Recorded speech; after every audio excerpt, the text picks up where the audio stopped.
എന്റെ ബലമായ കർത്തനൻ ശരണമതാകയ പാടിടും ഞാൻ ഉലകിൽ. എന്റെ ബലമായ കർത്തനൻ ശരണമതാകയ പാടിടും ഞാൻ ഉലകിൽ. ഏറ്റവും ഉറപ്പുള്ള മറവിടമാണെനിക്കെൻ പ്രിയൻ, ചാരിടും ഞാൻ അവനിൽ. ഏറ്റവും ഉറപ്പുള്ള മറവിടമാണെനിക്കെൻ പ്രിയൻ, ചാരിടും ഞാൻ അവനിൽ. ഹല്ലേലൂയ ഗീതം പാടിടും ഞാൻ എൻ്റെ ജീവിതയാത്രയിൽ. എന്നെ അല്ലലഖിലവും തീർത്തിടും നാൾ നോക്കിപ്പാർത്തിടും ഞാൻ ഉലകിൽ. ഹല്ലേലൂയ ഗീതം പാടിടും ഞാൻ എൻ്റെ ജീവിതയാത്രയിൽ. എന്നെ അല്ലലഖിലവും തീർത്തിടും നാൾ നോക്കിപ്പാർത്തിടും ഞാൻ ഉലകിൽ.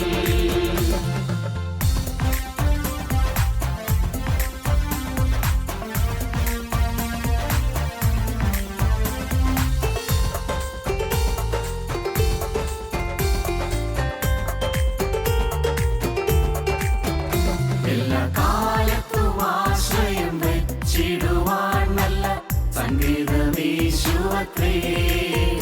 എല്ലാ കാലത്തും ആശ്രയം വെച്ചിടുവാൻ നല്ല സംഗീതമേശുവത്രേ. പെറ്റ തല്ലതൻ കുഞ്ഞിനെ മറന്നിടിലും കാന്തൻ മാറ്റം ഭവിക്കാത്തവൻ. പെറ്റ തല്ലതൻ കുഞ്ഞിനെ മറന്നിടിലും കാന്തൻ മാറ്റം ഭവിക്കാത്തവൻ. ഹല്ലേലൂയ ഗീതം പാടിടും ഞാൻ എൻ്റെ ജീവിതയാത്രയിൽ. എന്നെ അല്ലലഖിലവും തീർത്തിടും നാൾ നോക്കിപ്പാർത്തിടും ഞാൻ ഉലകിൽ.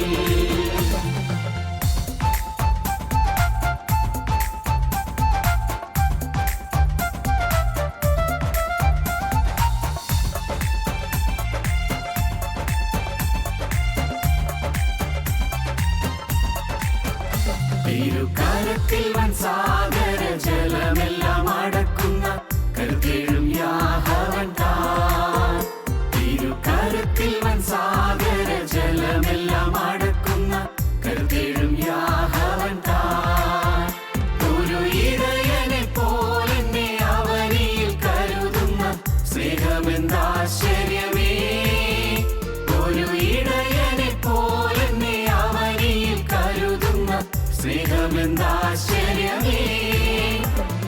ഹല്ലേലൂയ ഗീതം പാടിടും ഞാൻ എൻ്റെ ജീവിതയാത്രയിൽ. എന്നെ അല്ലലഖിലവും തീർത്തിടും നാൾ നോക്കിപ്പാർത്തിടും ഞാൻ ഉലകിൽ.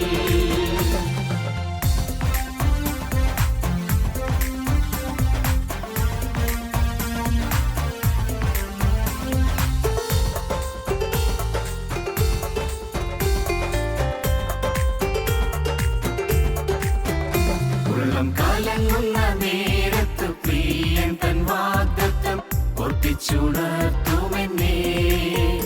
ഉള്ളം കലങ്ങുന്ന നേരത്ത് പ്രിയൻ തൻ വാഗ്ദത്തം ഓർപ്പിച്ചുണർത്തുമെന്നെ. ഉള്ളം കരത്തിൽ വരച്ചവൻ ഓർമ്മിക്കധീശൻ താൻ എന്നോടെ ആശ്വാസകൻ. ഉള്ളം കരത്തിൽ വരച്ചവൻ ഓർമ്മിക്കധീശൻ താൻ എന്നോടെ ആശ്വാസകൻ. ഹല്ലേലൂയ ഗീതം പാടിടും ഞാൻ എൻ്റെ ജീവിതയാത്രയിൽ. എന്നെ അല്ലലഖിലവും തീർത്തിടും നാൾ നോക്കിപ്പാർത്തിടും ഞാൻ ഉലകിൽ.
ഞങ്ങളും ക്രൂശിക്കപ്പെട്ട ക്രിസ്തുവിനെ പ്രസംഗിക്കുന്നു.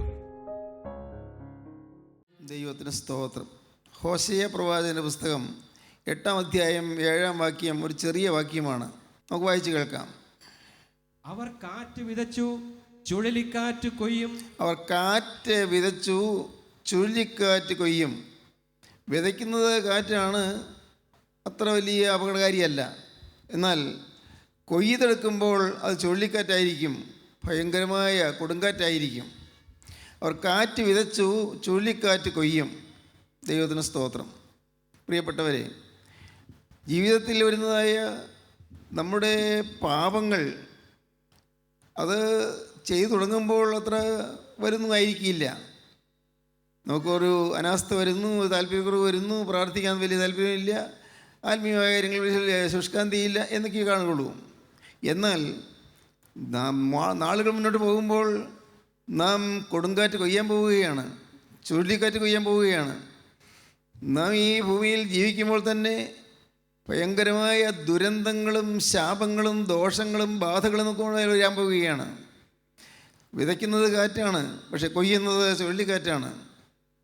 ഒരുപക്ഷെ ഇവിടെ നാം ആരോടെങ്കിലും വൈരാഗ്യം വെച്ചുകൊണ്ടിരിക്കുന്നു, ഒന്നും ചെയ്യുന്നില്ല. ആരോടെങ്കിലും പകയോ വിദ്വേഷം വെച്ചുകൊണ്ടിരിക്കുന്നു, ഒന്നും പ്രവർത്തിക്കുന്നില്ല. നമ്മുടെ ഹൃദയത്തിൽ ഈർഷ്യയും വിദ്വേഷമുണ്ട്, ഒന്നും ചെയ്യുന്നില്ല. ഇവിടെ ഈ ഹൃദയത്തിൽ കൂടി പോകുന്ന ചില അശുദ്ധമായ ചിന്തകളുണ്ട്, മലിനമായ വികാരങ്ങളുണ്ട്, ഒന്നും ചെയ്യുന്നില്ല. എന്നാൽ ഏതാനും നാളുകൾക്കകം നാം കൊടുങ്കാറ്റ് കൊയ്യാൻ പോവുകയാണ്, ചുഴലിക്കാറ്റ് കൊയ്യാൻ പോവുകയാണ്. കാറ്റ് വിതയ്ക്കുന്നു, ചുഴലിക്കാറ്റ് കൊയ്യുന്നു. ദൈവത്തിന് സ്തോത്രം. ഇത് കുറച്ചുകൂടി വിശദമായി പുതിയ നിയമത്തിലേക്ക് വരുമ്പോൾ നമുക്ക് കാണാം. ഗലാത്യലേഖനം 6-ാം അധ്യായം 7-ാം വാക്യം വായിക്കുമ്പോൾ അപ്പോസ്തലനായ പൗലോസ് പറയുന്നുണ്ട്, കാറ്റ് വിതയ്ക്കുന്നു ചുഴലിക്കാറ്റ് കൊയ്യുന്നു എന്നുള്ള ഈ വാക്യം കുറെ കൂടി അർത്ഥപുഷ്ടിയോടെ നമുക്ക് വായിക്കാൻ സാധിക്കും. നമുക്ക് വായിച്ചു കേൾക്കാം. വഞ്ചനപ്പെടാതിരിപ്പീൻ, ദൈവത്തെ പരിഹസിച്ചുകൂടെ. മനുഷ്യൻ വിതയ്ക്കുന്നത് തന്നെ കൊയ്യും. മനുഷ്യൻ വിതയ്ക്കുന്നത് തന്നെ കൊയ്യും. ജഡത്തിൽ വിതയ്ക്കുന്നവൻ ജഡത്തിൽ നിന്ന് നാശം കൊയ്യും. ജഡത്തിൽ വിതയ്ക്കുന്നവൻ ജഡത്തിൽ നാശം കൊയ്യും. ആത്മാവിൽ വിതയ്ക്കുന്നവൻ ആത്മാവിൽ നിന്ന് നിത്യജീവനെ കൊയ്യും. ആത്മാവിൽ വിതയ്ക്കുന്നവൻ ആത്മാവിൽ നിത്യജീവനെ കൊയ്യും. ജഡത്തിൽ വിതയ്ക്കുന്നവൻ ജഡത്തിൽ നാശം കൊയ്യും. അനേകം ആളുകൾ ഇതൊന്നും മനസ്സിലായിട്ടില്ല. നാശം കൊയ്തുകൊണ്ടിരിക്കുകയാണ്, നാശം കൊയ്യാൻ തുടങ്ങുകയാണ്, കൊയ്ത്ത് വരാൻ പോവുകയാണ്. എന്താണത്? ഇവിടെ നാം വിതയ്ക്കുന്ന ആ വിത്ത് തന്നെയാണ് നാം കൊയ്യാൻ പോകുന്നത്. ഏത് വിത്ത് വിതയ്ക്കുന്നു ആ വിത്താണ് കൊയ്യാൻ പോകുന്നത്. നാം ഇവിടെ വിതയ്ക്കുന്ന വിത്ത്, നാം കുറച്ച് വിത്ത് വിതയ്ക്കുന്നുള്ളൂ, പക്ഷേ കിട്ടുമ്പോൾ ആ കുറച്ചല്ല, ധാരാളമായി നമുക്ക് ധാന്യം കിട്ടുന്നു. ഇവിടെ നാം വിതയ്ക്കുന്ന ദിവസമോ അതിൻ്റെ അടുത്ത ദിവസമോ കൊയ്യുന്നില്ല. നാളുകൾ കഴിഞ്ഞ് അതിൻ്റെ വിത്തിൻ്റെ മൂപ്പ് പോലെ നമുക്ക് കൊയ്തെടുക്കാൻ പറ്റുന്നു. വിതച്ചാൽ അത് തന്നെ കൊയ്യും, വിതച്ചാൽ ഏറെ കൊയ്യും, വിതച്ചാൽ നാളുകൾക്ക് ശേഷം കൊയ്യും.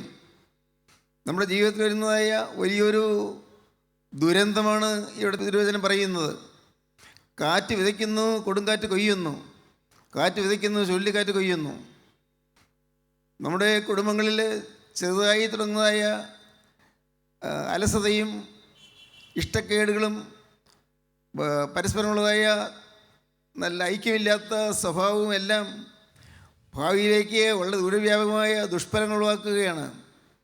അത് നമ്മുടെ മക്കളെ ബാധിക്കുന്നു, മക്കളുടെ മക്കളെ ബാധിക്കുന്നു. തലമുറയായി നമുക്ക് കേടുവരുന്നു, തലമുറകളിലേക്ക് വ്യാപിക്കുന്നതായി അനർത്ഥങ്ങൾ വരുന്നു. എന്തുകൊണ്ടാണ് ഈ അനർത്ഥങ്ങൾ വരുന്നത്? ഒരു കാലത്ത് സാമാന്യം നന്നായിരുന്ന കുടുംബങ്ങൾ അടുത്ത തലമുറയായപ്പോഴേക്കും ക്ഷയിച്ച് ക്ഷീണിതമായി പോകുന്നു. ഒരു കാലത്ത് നല്ല ഐശ്വര്യം ഉണ്ടായിരുന്ന വ്യക്തികൾ ഏതാനും വർഷങ്ങൾ കഴിയുമ്പോഴേക്കും ഏറ്റവും ഹീനമായ, ഏറ്റവും ദരിദ്രമായ, ഏറ്റവും പൈശാചിക ബാധയുള്ള ജീവിതങ്ങളായി മാറുന്നു. വിതച്ചാൽ അത് തന്നെ കൊയ്യും, വിതച്ചാൽ ഏറെ കൊയ്യും, വിതച്ചാൽ പല നാളുകൾക്ക് ശേഷം കൊയ്യും. വഞ്ചിക്കപ്പെടരുതെന്നാണ് അപ്പോസ്തലൻ പറയുന്നത്. വഞ്ചിക്കപ്പെടരുത്. ആരും നിങ്ങളെ വഞ്ചിക്കാൻ ഇടവരരുത്, ആരും നിങ്ങളെ ചതിക്കാൻ ഇടവരരുത്. പേടിക്കാനൊന്നുമില്ല, മനുഷ്യനല്ലേ, ബലഹീനനല്ലേ, സാരമില്ല, ദൈവം ക്ഷമിച്ചോളും എന്ന് പറയുന്ന വാക്കുകൾ കേട്ട് നിങ്ങൾ വഞ്ചിക്കപ്പെട്ടു പോകരുത്. ദൈവം സ്നേഹം തന്നെ, ക്ഷമ തന്നെ. പക്ഷേ അതിനൊരു നിശ്ചിതമായ ഒരു പരിധിയുണ്ട്, ഒരു നിശ്ചിതമായ പരിധി. നമ്മുടെ ജീവിതത്തിൽ നാം ജീവിതം പ്രതീക്ഷിക്കാത്ത രീതിയിലുള്ളതായ വിപരീയങ്ങൾ, അനർത്ഥങ്ങൾ നമുക്ക് വരുന്നു, ശാപങ്ങൾ വരുന്നു. എന്താണ് കാരണം? നോഹയുടെ പെട്ടകത്തിൽ ആളുകൾ കയറുവാൻ നോഹ കാത്തു നിന്നു. വാതിലുണ്ട്, തുറന്നിരിക്കുകയാണ്. വാതിൽ തുറന്നു വച്ചിരിക്കുന്ന സമയമുണ്ട്. ആ സമയം കഴിഞ്ഞാൽ പിന്നെ പെട്ടകത്തിൻ്റെ വാതിൽ യഹോവ എന്നടയ്ക്കും. ദൈവത്തിൻ്റെ പൊന്നുകരമാണ് പിന്നെ പെട്ടകത്തിൻ്റെ വാതിൽ അടയ്ക്കുന്നത്. നോഹയല്ല, വേറെ മനുഷ്യരാരുമല്ല, ദൈവം തന്നെ പെട്ടകത്തിൻ്റെ വാതിൽ അടയ്ക്കും. ദൈവം അടച്ചു കഴിഞ്ഞാൽ പിന്നെ ആർക്കും അതിലത്തേക്ക് പ്രവേശനമില്ല. കാര്യം ഗൗരവമാണ് പ്രിയപ്പെട്ടവർ. നമ്മുടെ ആളുകൾ പള്ളിയിൽ പോകുന്നുണ്ട്, നമസ്കാരം ചൊല്ലുന്നുണ്ട്, പ്രാർത്ഥനകൾ ഉരുടുന്നുണ്ട്, വളരെ ഭയഭക്തിയോടെ നേർച്ച കാഴ്ചകൾ നടത്തുന്നുണ്ട്, പെരുന്നാളുകൾ ആഘോഷിക്കുന്നുണ്ട്. ശരി, പക്ഷേ നമുക്ക് വരാൻ പോകുന്നതായി വിപത്ത് എന്തായെന്നാരും അറിയുന്നില്ല. കാറ്റ് വിതച്ചുകൊണ്ടിരിക്കുന്നു, കൊടുങ്കാറ്റ് കൊയ്യാൻ പോവുകയാണ്. കാറ്റ് വിതച്ചുകൊണ്ടിരിക്കുന്നു, ചുഴലിക്കാറ്റ് കൊയ്യാൻ പോവുകയാണ്. As you so so you റീപ്പ്. നീ വിതയ്ക്കുന്നത് നീ കൊയ്യും. വിതച്ചാൽ അത് തന്നെ കൊയ്യും, വിതച്ചാൽ ഏറെ കൊയ്യും, വിതച്ചാൽ നാളുകൾക്ക് ശേഷം കൊയ്യും. ഒരു തലമുറക്കാലം നല്ല ഐശ്വര്യമായി, നല്ല സമ്പൽസമർത്ഥമായി, നല്ല സമാധാനമായി കഴിഞ്ഞു. എന്നാൽ അടുത്ത തലമുറയായപ്പോഴേക്കും തീർത്തും അവസ്ഥനിലയിലായി. ഏതെല്ലാമോ ബാധകൾ വരുന്നു, ഏതെല്ലാമോ ശാപങ്ങൾ വരുന്നു. ഒരാൾ പറയുകയുണ്ടായി, ഞങ്ങളുടെ കുടുംബത്തിൽ 40 വയസ്സിന് മേൽ, ഞങ്ങളുടെ കുടുംബക്കാരിൽ 40 വയസ്സിന് മേൽ പ്രായമുള്ള പുരുഷന്മാർ ഇല്ല, ആരുമില്ല. 40 വയസ്സ് കഴിഞ്ഞാൽ പുരുഷന്മാരെല്ലാം മരിച്ചു പോകുന്നു. അത് എന്താണെന്ന് അറിയാൻ പാടില്ല. അതേതോ ഒരു ശാപമാണെന്നാണ് പറയുന്നത്. എന്ത് ശാപമാണെന്ന് മനസ്സിലാക്കില്ല. നിങ്ങളൊരു അങ്ങനെ വലിയ തെറ്റൊന്നും ചെയ്തതായിട്ട് ഞങ്ങൾക്ക് ഓർമ്മയില്ല. ദൈവത്തിന് സ്തോത്രം. 40 വയസ്സിന് ശേഷം പുരുഷപ്രജ ജീവിക്കുന്നില്ല. ഒന്നുകിൽ ആക്സിഡൻറ്റ്, അല്ലെങ്കിൽ രോഗം, ഏതെങ്കിലും വിധത്തിൽ മരിച്ചു പോകും. കുടുംബങ്ങളുടെ ഒരു ശാപമാണത്. എന്താണ് ശാപത്തിൻ്റെ കാരണം? ഞാൻ പറഞ്ഞു, ശാപത്തിൻ്റെ കാരണം നമുക്കാർക്കും നോക്കി കണ്ടുപിടിക്കാൻ സാധിക്കുകയില്ല. പക്ഷേ നിങ്ങൾക്ക് ഒരു കാര്യം ചെയ്യാൻ പറ്റും. ഞാൻ ഒറ്റയ്ക്കൊരാൾ, ഞാൻ ദൈവസന്നിധിയിൽ വിശ്വസ്തനായി ഞാൻ നിൽക്കും. ഞാൻ ഇനിമേൽ പാപം ചെയ്യാൻ ഞാൻ നിൽക്കും. ഞാനൊരാൾ വിശുദ്ധനായി നിൽക്കും. അങ്ങനെ നിങ്ങൾക്ക് തീരുമാനമെടുക്കാൻ പറ്റുമോ? എന്നാൽ യേശുക്രിസ്തുവിന് തിരുരക്തം വന്ന് ആ ശാപങ്ങളെല്ലാം പാടെ മാറ്റിക്കളയും. യേശുക്രിസ്തുവിന് തിരുരക്തം വന്ന് നിങ്ങളുടെ മേലുള്ളതായി ബാധകൾ നീക്കിക്കളയും. ചിലർ ആഗ്രഹിച്ചിട്ടും സാധിക്കുന്നില്ല, അശുദ്ധ ജീവിതം വിട്ടുമാറാൻ പറ്റുന്നില്ല. ചിലർ ആഗ്രഹിച്ചിട്ടും സാധിക്കുന്നില്ല, മദ്യപാനം വിട്ടുമാറാൻ പറ്റുന്നില്ല. ചിലർ ആഗ്രഹിച്ചിട്ടും സാധിക്കുന്നില്ല, വഴക്കും പിണക്കവും മാറാൻ പറ്റുന്നില്ല. മനുഷ്യജീവിതം ഇന്ന് ഏറ്റവും ഹീനമായ അവസ്ഥയിലേക്ക് നീങ്ങിക്കൊണ്ടിരിക്കുകയാണ്. യുവതലമുറ ഹാൻസിൻ്റെയും അതുപോലെ കഞ്ചാവിൻ്റെയും മരിജുവാനയുടെയും ചരസിൻ്റെയും പിന്നാലെ പോയിക്കൊണ്ടിരിക്കുകയാണ്. മദ്യം ഇന്ന് ഒരു ഹരമായി മാറിയിരിക്കുന്നു. സമൂഹം ഇന്ന് അധപ്പതിച്ചുകൊണ്ടിരിക്കുകയാണ്. നമ്മിൽ പലതൊന്നും അറിയുന്നില്ല. സമൂഹം അധപ്പതിച്ചുകൊണ്ടിരിക്കുകയാണ്. നമ്മുടെ പിള്ളേർ, നമ്മുടെ മക്കൾ, അവരും അപകടത്തിലേക്ക് നീങ്ങിക്കൊണ്ടിരിക്കുകയാണ്. നാം ഇന്ന് അതിവേഗം ഉണർന്നില്ലെങ്കിൽ കാറ്റാണ് ഇപ്പോൾ വിതയ്ക്കുന്നത്, കൊടുങ്കാറ്റ് കൊയ്യാൻ പോവുകയാണ്. മക്കളുടെ കാലാകുമ്പോഴേക്കും എല്ലാം വലിയ അപകടത്തിലേക്കാകാൻ പോവുകയാണ്, അനർത്ഥത്തിലേക്കാകാൻ പോവുകയാണ്. കാറ്റ് വിതച്ചു, കൊടുങ്കാറ്റ് കൊയ്തു. Be sure your sin will find you out എന്ന് ഇംഗ്ലീഷ് വേദപുസ്തകത്തിൽ സംഖ്യാപുസ്തകം 32:21 പറയും. നിൻ്റെ പാപത്തിൻ്റെ ഫലം നീ അനുഭവിക്കുമെന്ന്. നിൻ്റെ പാപത്തിൻ്റെ ഫലം നീ അനുഭവിക്കും. അതുതന്നെയാണ് ഈ പറയുന്നത്. വിതയ്ക്കുന്നത് ആ വിത്ത് അത് തന്നെ കൊയ്തെടുക്കും. അത് നെല്ല് കൊയ്തെടുക്കും. അതേ നെല്ല്. ചില നെല്ലിന് ഓവുണ്ടല്ലോ, നല്ല സൂചിമന പോലത്തെ. ആ ഓവുള്ള വിത്ത് വിതച്ചാൽ അതേ നെല്ല് തന്നെയാണ് കൊയ്തെടുക്കുന്നത്. രാജമേനി വിത്ത് വിതച്ചാൽ രാജമേനി നെല്ല് തന്നെയാണ് കൊയ്തെടുക്കുന്നത്. BTB 22 വിതച്ചാൽ അത് തന്നെയാണ് കൊയ്തെടുക്കുന്നത്. ചെമ്പാവ് വിത്ത് വിതച്ചാൽ ചെമ്പാവ് തന്നെയാണ് കൊയ്തെടുക്കുന്നത്, വേറൊന്നല്ല. പ്രിയപ്പെട്ടവരെ, വിതച്ചാൽ അത് നീ കൊയ്യും. അനേകരിന്ന് പാവം വിതച്ചുകൊണ്ടിരിക്കുകയാണ്. അനേകരിന്ന് അശുദ്ധി വിതച്ചുകൊണ്ടിരിക്കുകയാണ്. അനേകരിന്ന് ചിന്തയില്ലാതെ ദൈവബോധമില്ലാതെ നാശത്തിലേക്ക് ഒഴുകിക്കൊണ്ടിരിക്കുകയാണ്. കാറ്റ് വിതച്ചു, കൊടുങ്കാറ്റ് കൊയ്യും. ദൈവത്തിന് സ്തോത്രം. Be sure your sin will find you out എന്നാണ് പറയുന്നത് ഇംഗ്ലീഷ് വേദ പുസ്തകം. നിൻ്റെ പാവത്തിൻ്റെ ഫലം അനുഭവിക്കുന്നു പറഞ്ഞാൽ ഇംഗ്ലീഷിൽ be sure your sin will find you out. നിശ്ചയമായി നിൻ്റെ പാവം നിന്നെ കണ്ടെത്തും. നീ എവിടെ ഒളിച്ചിരുന്നാലും പാവം നിന്നെ കണ്ടെത്തും. നീ എവിടെ മറഞ്ഞിരുന്നാലും പാവം നമ്മെ കണ്ടെത്തും. പ്രിയപ്പെട്ടവരെ, നാം ഓരോരുത്തരും ഈ ഭൂമിയിൽ നിന്ന് കടന്നു പോകുമല്ലോ. കടന്നു പോകുമ്പോൾ നമ്മുടെ വീട് നമ്മുടെ കൂടെ പോരുകയില്ല. നാം ഇന്ന് കിടന്നുറങ്ങുന്ന കട്ടിലോ കിടക്കയോ കൊണ്ട് കൂടെ പോരുന്നില്ല. നാം ഇരുന്ന് എഴുതുകയോ വായിക്കുകയോ ചെയ്യുന്ന മേശ കൂടെ പോരുന്നില്ല. ഇന്ന് നാം ഈ ഭൂമിയിൽ നിന്ന് കടന്നു പോകുമ്പോൾ ഈ ഭൂമിയിലുള്ളതൊന്നും നമ്മുടെ കൂടെ പോരുന്നില്ല. എല്ലാം ശവക്കുഴിയുടെ അതിരിങ്കൽ തീരും, അവിടം വരെയുള്ളൂ. എന്നാൽ പിന്നാലെ പോരും ആര്? പാപം. നമ്മുടെ ജീവിതത്തിലുള്ളതായ പാപങ്ങൾ മരണശേഷവും പിന്നാലെ വന്നുകൊണ്ടിരിക്കും. പാപം ജീവിതത്തിൻ്റെ പിന്നാലെ ഇങ്ങനെ പതിയിരുന്നു വന്നുകൊണ്ടിരിക്കും, ഒളിച്ചു വന്നുകൊണ്ടിരിക്കും. അപ്പോൾ നമ്മൾ ഇപ്പോൾ ഈ ഇത് കേൾക്കുമ്പോൾ നമുക്ക് അതിന് ഗൗരവം മനസ്സിലാകുന്നില്ല. പ്രിയപ്പെട്ടവരെ, നിങ്ങൾക്കറിയാമോ, മരണനേരത്ത് നാം മരിക്കാറായി കിടക്കുമ്പോൾ ഒരുപക്ഷേ അടുത്ത് വരുന്ന ആരാണെന്ന് വിളിച്ചാൽ വിളി കേൾക്കുകയില്ല, മിണ്ടാട്ടമില്ല. അപ്പോൾ വരുന്നവർ പരസ്പരം പറയും, ആളറിയില്ല അല്ലേ. വീട്ടിലുള്ളവർ നമ്മുടെ സ്വന്തക്കാർ പറയും, ഇല്ല ആളറിയാതായി. ഒന്നും മിണ്ടില്ലല്ലേ, ഇല്ല മിണ്ടില്ല. പക്ഷേ ഇങ്ങനെ വലിച്ചുകൊണ്ട് കിടക്കുകയാണ്. അപ്പോൾ മരിച്ചിട്ടില്ല. ആ സമയത്ത് ഈ മരിക്കാൻ കിടക്കുന്നയാൾ വലിയ കാഴ്ചകൾ കണ്ടുകൊണ്ടിരിക്കുകയാണ്. കാഴ്ചകൾ എന്താണ് കാഴ്ച? ദൈവത്തിന് സ്തോത്രം. ജീവിതത്തിൽ വന്നു പോയ പാപങ്ങളെല്ലാം വന്ന് അണിനിരന്ന് നിൽക്കുന്നു. ഓരോ സമയത്ത് വന്നു പോയ പാപങ്ങളെല്ലാം, അഹങ്കാരം കൊണ്ട് വന്നുകൂടിയത്, അതിക്രമം കൊണ്ട് വന്നുകൂടിയത്, ഏറ്റവും ഹീനമായ അശുദ്ധമായ ജീവിതത്തിൽ വന്നുപോയത്, മ്ലേച്ഛതകൾ വന്നുപോയത്, പണാഭരണങ്ങൾ വന്നുപോയത്, മോഷണങ്ങൾ വന്നുപോയത്, ചിലരെ ഉപദ്രവിച്ചത്, ചിലരോട് കഠിനമായി ഉപദ്രവം ചെയ്യത്തക്കണം പരിപാടികൾ തയ്യാറാക്കിയത്, അങ്ങനെ അനേകം കാര്യങ്ങൾ എല്ലാം കൺമുമ്പിൽ ഒന്നിങ്ങനെ വെള്ളിത്തിരയിലൂടെ കടന്നു പോകുന്നത് പോലെ ഇങ്ങനെ പാസ് ചെയ്തുകൊണ്ടിരിക്കുകയാണ്. പാവം മരിക്കാൻ കിടക്കുന്നയാൾ ഇത് ഓരോന്നും കാണുമ്പോൾ ഞെട്ടിപ്പോകുന്നു. അയ്യോ, ഇത് ഞാൻ ചെയ്തതാണല്ലോ, മറന്നുപോയിരുന്നു, ഇത് ഞാൻ ചെയ്തതാണല്ലോ, അയ്യോ ഇതാണല്ലോ എൻ്റെ അവസ്ഥ.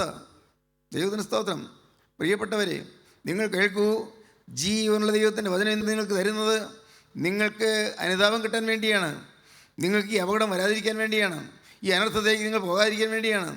നിങ്ങൾക്ക് രക്ഷപ്പെടാൻ കർത്താവ് നിങ്ങളെക്കുറിച്ച് ആഗ്രഹിക്കുന്നുണ്ട്. കാറ്റ് വിതച്ചുകൊണ്ടിരിക്കുന്നത് ഇന്ന് കൊടുങ്കാറ്റ് കൊയ്യാൻ പോവുകയാണ്. ഇന്ന് നീ വിതയ്ക്കുന്നത് നീ കൊയ്യും, പല നാളുകൾക്ക് ശേഷം കൊയ്യും, അതിലേറെ കൊയ്യും, വിതയ്ക്കുന്നതിനേക്കാൾ ഏറെ കൊയ്യും. Be sure your sin will find you out. നിശ്ചയമായി നിന്റെ പാപത്തിനെ കണ്ടെത്തും, മറിഞ്ഞിരിക്കാൻ സാധ്യമല്ല. ദൈവത്തിന് സ്തോത്രം. വായിക്കാം, വെളിപ്പാട് പുസ്തകം 2:23 വായിക്കാം. വെളിപ്പാട് 2:23. അവളുടെ മക്കളെയും ഞാൻ കൊന്നുകളയും, ഞാൻ ഉൾപ്പൂവുകളെയും ഹൃദയങ്ങളെയും ആരായുന്നവനെന്ന് സകല സഭകളും അറിയും. ഞാൻ ഉൾപ്പൂവുകളെയും ഹൃദയങ്ങളെയും ആരായുന്നവനെന്ന് സകല സഭകളും അറിയും. എല്ലാ ഹൃദയത്തെ ആരാഞ്ഞു നോക്കുന്നു. നിങ്ങളുടെ പ്രവൃത്തിക്ക് തക്കവണ്ണം ഞാൻ നിങ്ങൾക്ക് ഏവർക്കും പകരം ചെയ്യും. നിങ്ങളുടെ പ്രവൃത്തിക്ക് തക്കവണ്ണം ഞാൻ നിങ്ങൾക്ക് ഏവർക്കും പകരം ചെയ്യുമെന്ന് യഹോവയായ ദൈവത്തെ അരുളപ്പാടാണ്. പ്രിയപ്പെട്ടവരെ, ജീവിതം കളിയല്ല. ഇന്ന് കളിക്കുന്ന പോലെ തോന്നും. ആരോടും വഴക്കടിക്കാം, വീട്ടിൽ ഭർത്താവിനെ കീഴ്പ്പെടാതിരിക്കാം, ഭാര്യയെ ഉപദ്രവിക്കാം, ഭാര്യയെ ചീത്ത വിളിക്കാം, ആ സാധുവിനെ അടിച്ച് മർദ്ദിച്ച് അവശയാക്കാം.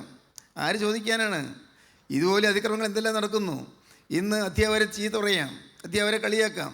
ആര് ചോദിക്കാൻ? ഇന്ന് ഹോസ്റ്റലിൽ റാഗി ചെയ്യാം, റാഗിങ്. ഫസ്റ്റ് ഇയർ സ്റ്റുഡൻറ്റ് എലിക്കുഞ്ഞ് ഉറക്കുന്ന പോലെ വിറച്ചുകൊണ്ട് നിൽക്കുമ്പോൾ അവൻ്റെ പുറത്ത് ബ്ലേഡ് കൊണ്ട് അവൻ്റെ പേര് വരയ്ക്കാം. ചെയ്തൊന്നുമില്ലല്ലോ, വല്ലവൻ്റെ പുറത്തല്ലേ ഈ ബ്ലേഡ് കൊണ്ട് കീറുന്നത്. ഇതുപോലുള്ളതായ റാഗിങ്, എല്ലാം എന്തെല്ലാം കാര്യങ്ങൾ. പ്രിയപ്പെട്ടവരെ, ഓർക്കൂ, നിങ്ങൾക്കറിയാമോ, ഇന്ന് മദ്യത്തിൻ്റെ അടിമയായിട്ട് സുബോധമില്ലാത്ത പോലെ നടക്കും. മദ്യം കഴിച്ചു, സുബോധമില്ലാതായി, അപ്പോൾ വളരെ ഹീനമായ പെരുമാറ്റങ്ങളാണ്.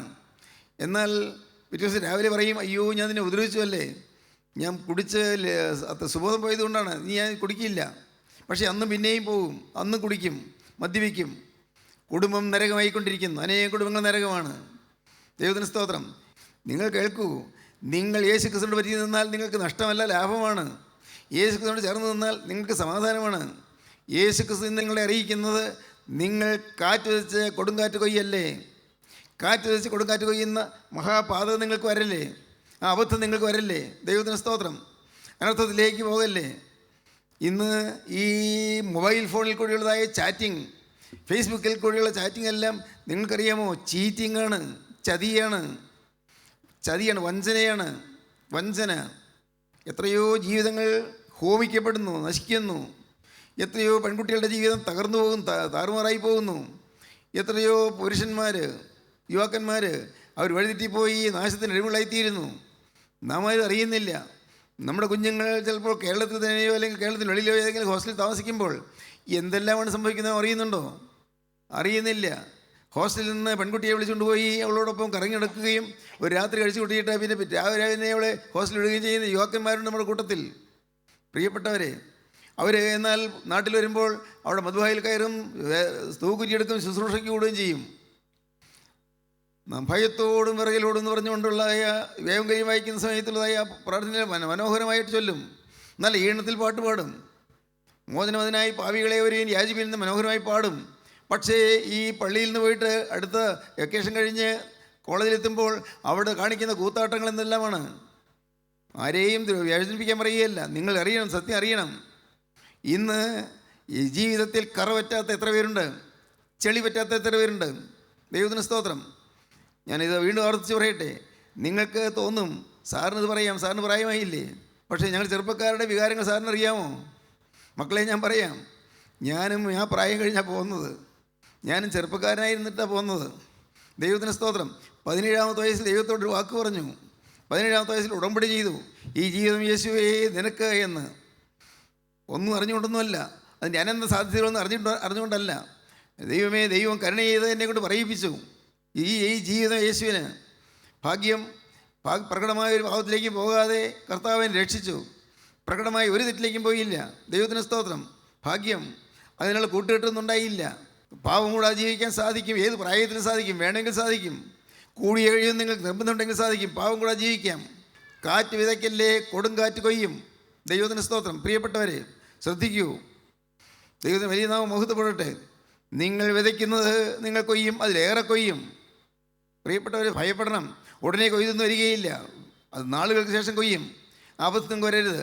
B sure your sin will find you out. നിശ്ചയമായി നിന്റെ പാവം നിന്നെ കണ്ടെത്തും. ദൈവത്തിന് സ്തോത്രം. ദൈവത്തിന് സ്തോത്രം. പ്രിയപ്പെട്ടവരെ, സങ്കീർത്തനം 339 1 മുതൽ വായിച്ച് കേൾക്കാം. ശ്രദ്ധിച്ച് വായിക്കേണ്ടതാണ്. യഹോവേ, നീ എന്നെ ശോധന ചെയ്ത് അറിഞ്ഞിരിക്കുന്നു. ഞാൻ ഇരിക്കുന്നതും എഴുന്നേൽക്കുന്നതും നീ അറിയുന്നു. എൻ്റെ നിരൂപണം നീ ദൂരത്ത് നിന്ന് ഗ്രഹിക്കുന്നു. എൻ്റെ നടപ്പും കിടപ്പും നീ ശോധന ചെയ്യുന്നു. യഹോവേ, നീ എന്നെ ശോധന അറിഞ്ഞിരിക്കുന്നു. ഞാൻ ഇരിക്കുന്നു എഴുന്നേൽക്കുന്നു അറിയുന്നു. എൻ്റെ നടപ്പും കിടപ്പും നീ ശോധന ചെയ്യുന്നു. എൻ്റെ വഴികളൊക്കെയും നിനക്ക് മനസ്സിലായിരിക്കുന്നു. എൻ്റെ വഴികളൊക്കെയും ദൈവമേ നിനക്ക് മനസ്സിലായിരിക്കുന്നു. യഹോവേ, നീ മുഴുവനും അറിയാതെ ഒരു വാക്കും എൻ്റെ നാവിന്മേലില്ല. യഹോവേ, നീ മുഴുവൻ അറിയാതെ ഒരു വാക്കും എൻ്റെ നാവിന്മേലില്ല. നീ മുൻപും പിമ്പും എന്നെ അടച്ചു. മുമ്പും പിമ്പും എന്നെ അടച്ച് നിന്റെ കൈ എൻ്റെ മേൽ വെച്ചിരിക്കുന്നു. കൈ എൻ്റെ മേൽ വെച്ചിരിക്കുന്നു. ഈ പരിജ്ഞാനം എനിക്ക് അത്യത്ഭുതമാകുന്നു. പരിജ്ഞാനം എനിക്ക് അത്യത്ഭുതമാകുന്നു. അത് എനിക്ക് ഗ്രഹിച്ചുകൂടാതെ വണ്ണം ഉന്നതമായിരിക്കുന്നു. ഉന്നതമായിരിക്കുന്നു. ദൈവത്തിന് സ്തോത്രം. പിന്നെ നിന്റെ ആത്മാവിനെ ഒളിച്ച് ഞാൻ എവിടേക്ക് പോകും? എവിടെ പോയാൽ വിളിക്കാൻ സാധിക്കുക? നിന്റെ ആത്മാവിനെ വിളിച്ച് ഞാൻ എവിടേക്ക് പോകും? തിരുസന്നിധി വിട്ട് ഞാൻ എവിടേക്ക് ഓടും? നിന്റെ സന്നിധാനം വിട്ട് ഞാൻ എവിടേക്ക് ഓടാനാണ്? നീ എല്ലായിടത്തും കാണണം, എല്ലായിടത്തും നീ എന്നെ കാണും. ഞാൻ സ്വർഗത്തിൽ കയറിയാൽ നീ അവിടെ ഉണ്ട്. സ്വർഗത്തിൽ കയറിയാൽ നീ അവിടെയുണ്ട്. പാതാളത്തിൽ എന്റെ കിടക്ക വിരിച്ചാൽ നീ അവിടെ ഉണ്ട്. പാതാളത്തിൽ എന്റെ കിടക്ക വിരിച്ചാൽ നീ അവിടെയുണ്ട്. ഞാൻ ഉഷസിൻ ചിറക് ധരിച്ച് സമുദ്രത്തിന്റെ അറ്റത്ത് ചെന്ന് പാർത്താൽ അവിടെയും നിന്റെ കൈ എന്നെ നടത്തും. എവിടെ പോയി പാർത്താലും നിന്റെ കൈ എന്നെ പിടിക്കും. നീ കണ്ടുകൊണ്ടിരിക്കും, നിന്നെ മറയ്ക്കാൻ സാധ്യമല്ല. നിന്റെ വലം കൈ എന്നെ പിടിക്കും. നിന്റെ വലം കൈ എന്നെ പിടിക്കും. ഇരുട്ട് എന്നെ മൂടിക്കളയട്ടെ, വെളിച്ചം എന്റെ ചുറ്റും രാത്രിയായി തീരട്ടെ എന്ന് ഞാൻ പറഞ്ഞാൽ ഇരുട്ട് പോലും നിനക്ക് മറവായിരിക്കില്ല. ഇരുട്ട് പോലും നിനക്ക് മറവായിരിക്കില്ല. ദൈവത്തിന് സ്തോത്രം. സങ്കീർത്തനം 7:9 വായിക്കാം. ഇരുട്ട് പോലും നിനക്ക് മറവായിരിക്കില്ല. ഏത് ഇരുട്ടിലായാലും എല്ലാം കർത്താവ് കാണും. ഒരുപക്ഷെ ഭാര്യ കണ്ടില്ലായിരിക്കും, അറിയില്ലായിരിക്കും, ഭർത്താവ് അറിഞ്ഞില്ലായിരിക്കും, മക്കൾ അറിഞ്ഞില്ലായിരിക്കും, മാതാപിതാക്കൾ അറിഞ്ഞില്ലായിരിക്കും, അധ്യാപകർ അറിഞ്ഞില്ലായിരിക്കും.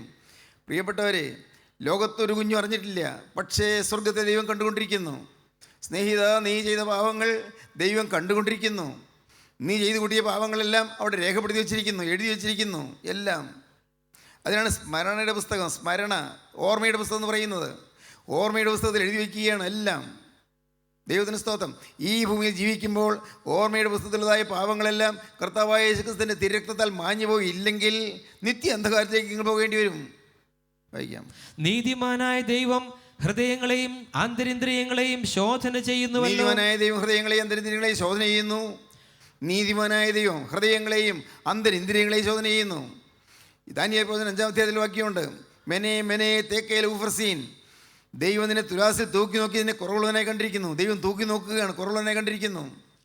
ബെൽഷസ്സർ രാജാവിന് ദൈവം കൊടുത്ത അരുളപ്പാടാണ് മെനെ മെനെ തേക്കേൽ ഊഫർസീൻ. ദൈവം നിന്നെ തുലാസിൽ തൂക്കി നോക്കി നിന്നെ കുറവുള്ളവനായി കണ്ടിരിക്കുന്നു. പ്രിയപ്പെട്ടവരെ, ദൈവം നിന്നെ കണ്ടുകൊണ്ടിരിക്കുന്നു. ഈ ഒരു ഭയം നോക്കുക വേണം.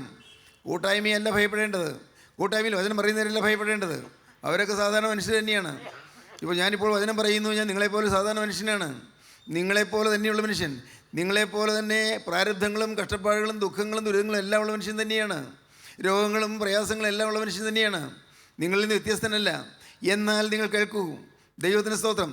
നിത്യനായ ദൈവം നമ്മെ പരിശോധിക്കുന്നു, നമ്മെ ശോധന ചെയ്യുന്നു. ദൈവത്തെ വിളിക്കാൻ സാധ്യമല്ല. കാറ്റ് വിതയ്ക്കല്ലേ, കൊടുങ്കാറ്റ് കൊയ്യാൻ പോകുന്നു. ഇന്ന് ഇത് കേട്ടുകൊണ്ടിരിക്കുമ്പോൾ സ്നേഹിതരെ, നിങ്ങൾ തീരുമാനമെടുക്കൂ. ഇല്ല കർത്താവേ, വന്നുപോയി, തെറ്റുകൾ സംഭവിച്ചു പോയി, ഇനി ആയുസ്സിൽ എൻ്റെ ജീവിതത്തിൽ ഇത് സംഭവിക്കുകയില്ല. ഞാൻ മേലാൽ പാവമില്ലാത്തൊരു പുതിയ സൃഷ്ടിയായി ഞാൻ ജീവിക്കും. ദൈവത്തോട് നിങ്ങൾക്ക് വാക്ക് പറയാം. ദൈവകരങ്ങളിലേക്ക് നിങ്ങളെ ഏൽപ്പിക്കാം. കർത്താവിനോട് വാക്ക് പറഞ്ഞുകൊണ്ട്, കർത്താവേ, എന്നെ ഇതാ നിൻ്റെ കരങ്ങളിലേക്ക് തരുന്നു, എൻ്റെ ആയുസിൻ്റെ കരങ്ങളിലേക്ക് തരുന്നു, ശരീരവും പ്രാണനും ആത്മാവും നിൻ്റെ കയ്യിലേക്ക് തരുന്നു. നാഥ, നീ എന്നെ ഒന്ന് എടുത്തുകൊള്ളണമേ. കഴിഞ്ഞകാല പാവങ്ങളുടെ കണക്കിടല്ലേ, നീ ക്രൂശിൽ ചൊരിഞ്ഞ രക്തത്താൽ എന്നെ കഴുകണമേ. കർത്താവേ, നീ എനിക്ക് വേണ്ടി രക്തം ചിന്തിയെന്ന് ഞാൻ വിശ്വസിക്കുന്നു. ഒന്നും മനസ്സിലായില്ലെങ്കിൽ നിങ്ങൾ പറഞ്ഞുകൊള്ളൂ, കർത്താവേ, നീ തിരുരാവ് തുറന്ന് തിരുരക്തം ഒഴുക്കിയത് എൻ്റെ പേർക്കാണെന്ന് ഞാൻ വിശ്വസിക്കുന്നു. ഞാൻ പാപം ചെയ്തതിന് ശിക്ഷയാണ് നീ ഏറ്റതെന്ന് ഞാൻ വിശ്വസിക്കുന്നു. ഒന്നും അറിയാൻ വയ്യെങ്കിൽ നിങ്ങൾ പറഞ്ഞുകൊള്ളൂ, കർത്താവേ, തെറ്റുപറ്റിപ്പോയി, എനിക്കിനി മോചനത്തിന് വേറെ മാർഗ്ഗമില്ല. ആകെയുള്ള മാർഗ്ഗം എൻ്റെ കർത്താവിൻ്റെ സന്നിധിയിലേക്ക് വരികയാണ്. യേശുവേ, ഞാനിതാ തിരുമുമ്പാകെ വരുന്നു. എൻ്റെ മേൽ നീ തൃക്കരം നീട്ടണമേ, എന്നെ നീ ഒന്ന് തൊടണമേ. എൻ്റെ ഈ അശുദ്ധ ചിന്തകളുടെ തലയിൽ നിന്റെ തൃക്കരം വെച്ച് എന്നെ വിശുദ്ധീകരിക്കണമേ. അരുതാത്ത വൈരാഗ്യ ചിന്തകളും മലിനചിന്തകളും മ്ലേച്ഛമോഹങ്ങളും ഉള്ളതായ എൻ്റെ തലമേൽ നിന്റെ കരം വെച്ച് എന്നെ അനുഗ്രഹിക്കണമേ. എൻ്റെ പേരിൽ എഴുതപ്പെട്ടിരിക്കുന്ന പാപത്തിൻ്റെ ലിസ്റ്റിലെല്ലാം കീറിക്കളയണമേ, എല്ലാ കടച്ചീട്ടും കീറിക്കളയണമേ. എന്നെ നിൻ്റെ മകനും മകളുമായി അംഗീകരിക്കണമേ. പ്രാർത്ഥിക്കൂ പ്രിയപ്പെട്ടവരെ, ദൈവകരങ്ങളിലേക്ക് ഏൽപ്പിക്കൂ. ദൈവം നിങ്ങളുടെ പ്രാർത്ഥന കേൾക്കും. ദൈവത്തിന് സ്തോത്രം. കാരുണ്യവാനായ ഞങ്ങളുടെ സ്വർഗീയ പിതാവേ, ഇന്ന് വചനം കേട്ട എല്ലാവരെയും യേശുക്രിസ്തുവിന്റെ വചനത്താൽ ആകർഷിച്ച് കുരിശിലൂട്ടിലേക്ക് ആനയിക്കണമേ. എല്ലാവരെയും നിത്യജീവന് വേണ്ടി ഒരുക്കണമേ. അവിടുത്തെ രണ്ടാമത്തെ വരയിൽ പറന്നു വരുന്ന വിശുദ്ധന്മാരുടെ നിലനിൽപ്പാൻ എല്ലാവരും യോഗ്യരാക്കി തീർക്കണമേ, അനുഗ്രഹിക്കണമേ. യേശുക്രിസ്തുവിൻ്റെ പരിശുദ്ധമായ നാമത്തിൽ പ്രാർത്ഥിക്കുന്നു. കൃപയോടെ കേൾക്കണമേ. ആമീൻ.